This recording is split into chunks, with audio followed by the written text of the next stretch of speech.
Bonjour Philippe. Vous êtes le cofondateur de Molotov avec Pierre Lescure. Vous aviez créé Allociné, là ils font des canals ensemble. Vous avez donc créé Molotov en juillet 2016, plateforme qui vient de franchir le seuil des 10 millions d'utilisateurs. D'abord bravo, vous avez multiplié par 10 le nombre d'utilisateurs en 2 ans seulement, vraiment. 1 million la première année, Ouais. et les 2 années suivantes, on est passé de 1 à 10 millions, donc fois 10 en 2 ans. Ouais. Ouais. Il suffit d'avoir utilisé une seule fois la plateforme pour être comptabilisé. Comment on compte le nombre d'utilisateurs de Molotov? On s'inscrit, en fait, ce sont les gens qui s'inscrivent sur la plateforme et qui l'utilisent une ou plusieurs fois. Ouais. Alors après, les gens viennent pas tous en même temps, Ouais. mais pour vous donner un chiffre, hier soir, il y avait 1 200 000 personnes parmi ces 10 millions qui regardaient la télé via Molotov. Majoritairement en France, comment ça se passe? Ce sont des Français, oui, ce sont des chaînes qui sont destinées aux Français, alors Français majoritairement en France, mais aussi des Français à l'étranger, puisque Molotov permet de regarder la télévision française depuis les pays de l'Union européenne. D'accord. On va venir au contenu. Combien de programmes disponibles sur Molotov? Là, je sais qu'il y a pléthore.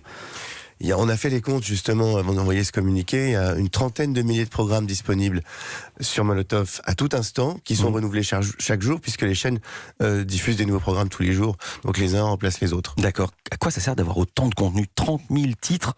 Jack, on s'en sort pas avec les 27 chaînes gratuites de la TNT. Comment on s'y retrouve? Vous savez, c'est exactement le problème qu'on a voulu résoudre en créant Molotov.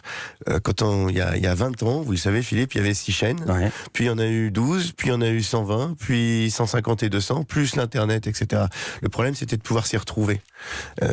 Et donc, l'offre est pléthorique, mais il faut pouvoir y accéder facilement en choisissant par thème, par genre, par personne, etc. C'est pour ça qu'on a créé Molotov. C'est pour s'y retrouver dans tous ces contenus. Alors, c'est quoi les thèmes qui fonctionnent le mieux, qui marchent? Pourquoi les gens vont chez vous plutôt que sur les chaînes classiques?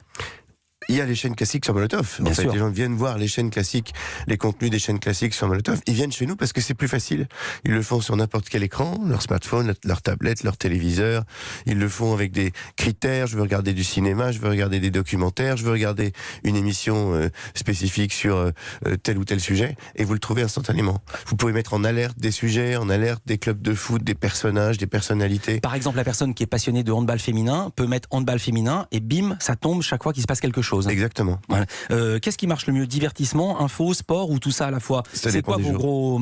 Alors je me doute, mais c'est quoi vos blockbusters, vos genres préférentiels? Écoutez, peut-être y en a-t-il pas. Il y en a pas vraiment en fait, ça dépend des jours. Et pour tout vous dire, en réalité, c'est assez proche des audiences de la télévision en général. Alors c'est vrai que sur Molotov, il y a les gens ont à peu près 20 ans de moins. C'est une génération en dessous.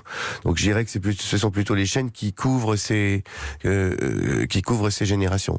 D'accord. C'est un service gratuit, je l'ai dit. C'est quoi votre modèle économique? Parce que c'est pas que gratuit. C'est un service gratuit pour les chaînes gratuites. On défend l'idée qu'une chaîne gratuite doit le rester, y compris sur Internet. C'est pas le cas de tous, mais enfin en tout cas c'est ce qu'on souhaite faire pour les utilisateurs. Et on peut s'abonner à des chaînes payantes. Et là-dessus on a une commission de distribution comme n'importe quel câble opérateur. C'est-à-dire, donner un exemple. À quelle chaîne payante peut-on s'abonner sur Molotov? OCS par exemple, que je félicite parce qu'ils ont reçu 47 nominations au César 2020 sur les films qu'ils ont produits. Ils font un excellent travail. Il n'y a pas que Game of Thrones ou Tchernobyl ou The Spy sur OCS. Il y a aussi beaucoup de films français qui cartonnent et nommés aux Oscars.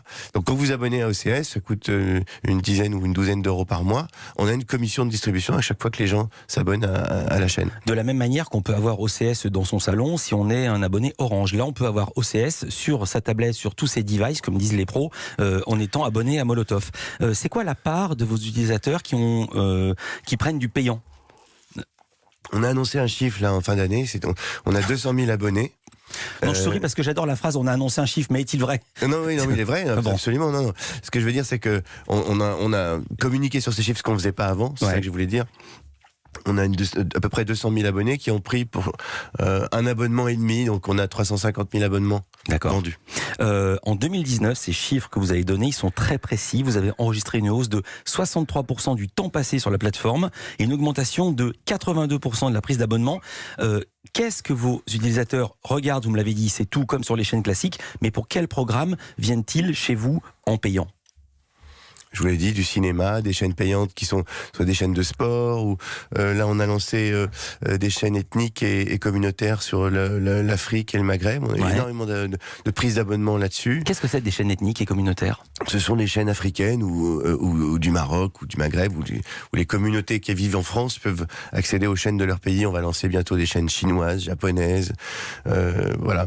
On va aussi, on a lancé hier la chaîne live de Webedia, dont vous avez, je crois, parlé. Oui, bien sûr, c'était le lancement hier. Exactement, donc elle est disponible sur Molotov depuis hier. Je crois que c'est même la seule plateforme qui permet de la regarder sur la télévision. On a lancé une chaîne qui s'appelle Adult Swim avec Turner, qui est sur l'animation qui cartonne. Comment elle s'appelle, la chaîne? Adult Swim. Adult, comme adulte? Adult Swim. Parce qu'en anglais, ça veut dire porno, c'est une chaîne porno?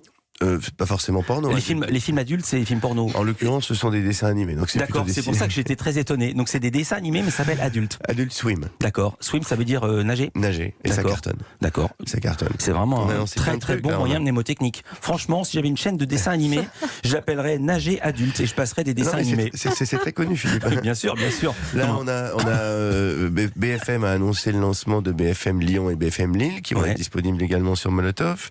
On a lancé toujours avec Webedia les chaînes un bouquet de gamers pour les gens qui jouent, qui aiment bien suivre l'activité du jeu.